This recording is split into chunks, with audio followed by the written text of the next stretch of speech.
ইণ্ডিয়াত আপুনি যেতিয়া শ্বেয়াৰ মাৰ্কেটৰ বিষয়ে কয় তেতিয়া আপুনি এটা কথা নিশ্চয় শুনা পায় যে share market gambling, share market জুৱা, শ্বেয়াৰ মাৰ্কেট সট্টাবাজি, শ্বেয়াৰ মাৰ্কেট ইণ্ডিয়াত লিগেল নহয় ইত্যাদি আদি এই কথাবোৰ শুনিবলৈ পায়। আৰু স্পেচিয়েলি আপোনালোকে ফেমিলি মেম্বাৰৰ পৰাতো এটা কমেণ্ট পায় যে শ্বেয়াৰ মাৰ্কেটৰ পৰা বা ষ্টক মাৰ্কেটৰ পৰা যিমান পাৰিবা দূৰত থাকিবা, কাৰণ share market gambling, share market এক প্ৰকাৰৰ জুৱা। চ' আজিৰ ভিডিঅ'টোত আমি জানিম যে সঁচাকৈ শ্বেয়াৰ মাৰ্কেট এক প্ৰকাৰৰ গেম্বলিং নেকি, শ্বেয়াৰ মাৰ্কেট ইণ্ডিয়াত লিগেল নে ইলিগেল তাৰ বিষয়ে আমি জানিম। চ' এই বিষয়ে আমি জনাৰ আগত প্ৰথমতে আমাক জানিব লাগিব যে শ্বেয়াৰ মাৰ্কেটৰ ষ্টাৰ্ট কেনেকৈ হয় আৰু এই শ্বেয়াৰ মাৰ্কেট কিদৰে কাম কৰে তাৰ বিষয়ে আমি প্ৰথমতে জানি ল'ব লাগিব। বহুত বছৰ আগত যেতিয়া কোম্পানী এটা ষ্টাৰ্ট হৈছিল সেই সময়ত শ্বেয়াৰ মাৰ্কেট যেতিয়া নাছিল, সেই সময়ত কোম্পানীৰ প্ৰব্লেম কি আছিল, ডাঙৰকৈ বিজনেছ এক্সপেনশ্যন কৰাৰ কাৰণে যেতিয়া টকাৰ প্ৰয়োজন হয় তেতিয়া বেংকৰ ওপৰত ডিপেণ্ডেণ্ট হ'ব লগা হৈছিল। অৰ্থাৎ পইচাৰ প্ৰয়োজন হৈছে তেতিয়া বেংকত গৈ লোন লয়। চ' সেই লোন লোৱাৰ ফলত কি এটা প্ৰব্লেমৰ সৃষ্টি হ'ল, লোনৰ ইণ্টাৰেষ্ট ৰেট সেইটো বহুত বেছি হয়। এতিয়া লোন যেতিয়া এটা কোম্পানী লয় সেই সময়ত কোম্পানীটোৰ লছ হওক বা লাভ হওক মান্থলি EMI দিবই লাগিব, আৰু দ্বিতীয়তে কোম্পানীখন যদি লছত চলি আছে তথাপি সেই পে'মেণ্টখিনি ৰিপে' কৰিব লাগিব, অৰ্থাৎ লোনৰ যিখিনি টকা আছে ৰিপে'মেণ্ট কৰিব লাগিব। আৰু যদি কোম্পানী টকাখিনি ৰিপে'মেণ্ট কৰিব নোৱাৰে, লছত থাকে, তেতিয়া সেই কোম্পানীখন ডিফল্টত যাব, অৰ্থাৎ NPL লিষ্টত আহিব, নন পাৰফৰ্মিং এছেটৰ লিষ্টত আহিব। সেই কোম্পানীখনৰ কাৰণে এটা বেয়া ইমেজৰ সৃষ্টি হ'ব, অৰ্থাৎ কোম্পানীখন লছত চলি আছে, এইফালে লোন শোধ কৰিব পৰা নাই, ইণ্টাৰেষ্ট ৰেটটো বেছি হৈ আছে, চক্ৰবৃদ্ধি সুদ লাগি বহুতখিনি টকা হৈ আছে। চ' এইবিলাক প্ৰব্লেমৰ সন্মুখীন হ'ব লগা হৈছিল। আৰু সেই সময়ত যদি সাধাৰণ মানুহ এজনে, আপোনাৰ দৰে মোৰ দৰে মানুহ এজন সেই কোম্পানীখনত যদি ইনভেষ্ট কৰিব বিচাৰে তেনেহ'লে প্ৰথমতে সেই কোম্পানীখনক কণ্টেক্ট কৰিব লাগিব, তাৰপিছত সেই কোম্পানীখনৰ ভেলুৱেশ্যন ওলাব লাগিব, তাৰপিছতহে ইনভেষ্ট কৰিব পাৰিব।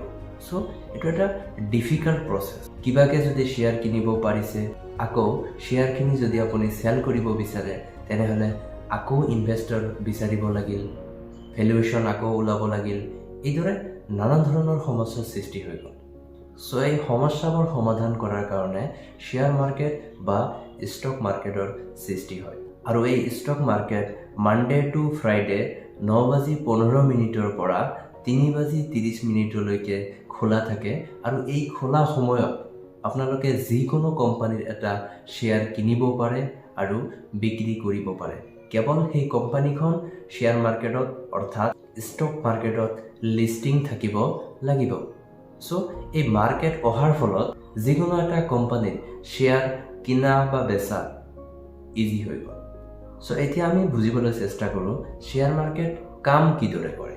যেতিয়া কোনো এটা কোম্পানীৰ এক্সপেনশ্যনৰ কাৰণে, বিজনেছ এক্সপেনশ্যনৰ কাৰণে বহুতখিনি টকাৰ প্ৰয়োজন হয়, ছিকিউৰিটি এক্সচেঞ্জ বৰ্ড অফ ইণ্ডিয়াৰ ওচৰত আহে আৰু সেই কোম্পানীখন IPO লৈ আহিব, অৰ্থাৎ শ্বেয়াৰ নতুনকৈ চেল কৰিব, পাব্লিকৰ ওচৰত চেল কৰিব বুলি এপ্লিকেশ্যন ফাইল কৰে, আৰু যাক আমি IPO বুলি কওঁ।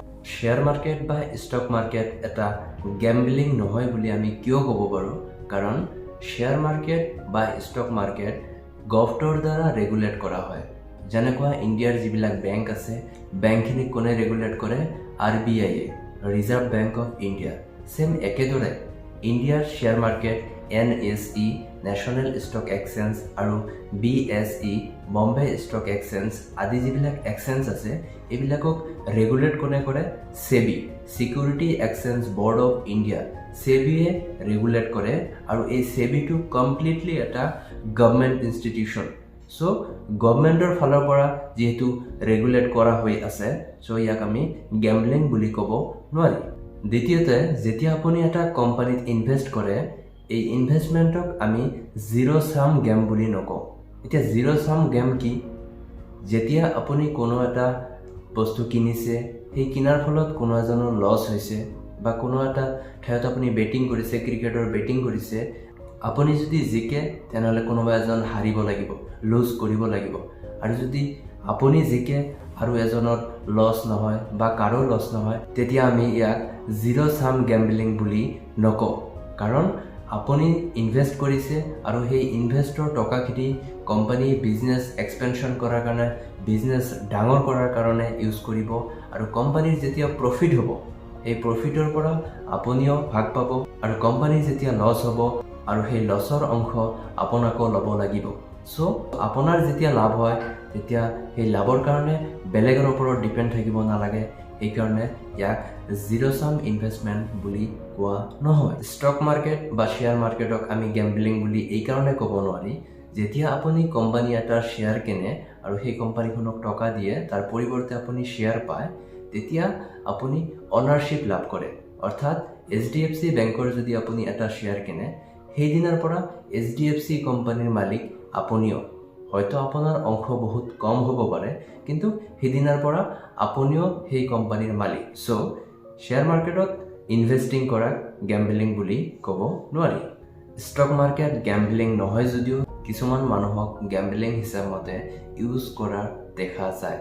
যেনেকুৱা এজন মানুহৰ লগত 1 লাখ টকা আছে, কিন্তু ইণ্ট্ৰাডে ট্ৰেডিং কৰাৰ কাৰণে, অৰ্থাৎ ছেম ডে কিনি ছেম ডে শ্বেয়াৰ বিক্ৰী কৰাৰ কাৰণে এই 1 লাখ টকাৰ পৰিৱৰ্তে 25 লাখ টকাৰ শ্বেয়াৰ কিনে। সেই সময়ত যেতিয়া লছ, গোটেইখিনি টকা লছ হ'ব পাৰে। দ্বিতীয়তে আজিকালি বহুত পপুলাৰলি ইউজ কৰা দেখা যায় FNO, future and options.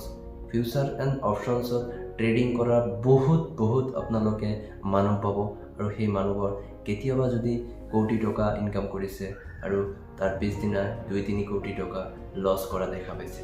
So' future and option ট্ৰেডিঙৰ কাৰণে একচুৱেলি ইউজ কৰা নহয়, এইটো জাষ্ট হেজিং পাৰপাছৰ কাৰণেহে ইউজ কৰা হয়। চ' লেভাৰেজ লোৱা আৰু ফিউচাৰ এণ্ড অপশ্যন ইউজ কৰা, এইবিলাকক আপুনি গেম্বলিং বুলি ক'ব পাৰে। কিন্তু এইবিলাকে যে শ্বেয়াৰ মাৰ্কেট তেনেকুৱা কথা নহয়। আপোনালোকে লং টাৰ্ম যেতিয়া ইনভেষ্টমেণ্ট কৰিব, তেতিয়া ইয়াকহে পিয়'ৰ ইনভেষ্টমেণ্ট বুলি কোৱা হয়। চ' আজিৰ ভিডিঅ'টোত আমি মূলতঃ এইখিনি শিকিলোঁ, শ্বেয়াৰ মাৰ্কেট গেম্বলিং নহয়। যেতিয়া কোম্পানী এটাৰ বিজনেছ এক্সপেনশ্যনৰ কাৰণে টকাৰ প্ৰয়োজন হয়, তেতিয়া সেই কোম্পানীটো IPO লৈ আহে আৰু এই IPOৰ জৰিয়তে পাব্লিকে এণ্টাৰ কৰে আৰু শ্বেয়াৰ কিনাৰ সুবিধা পায়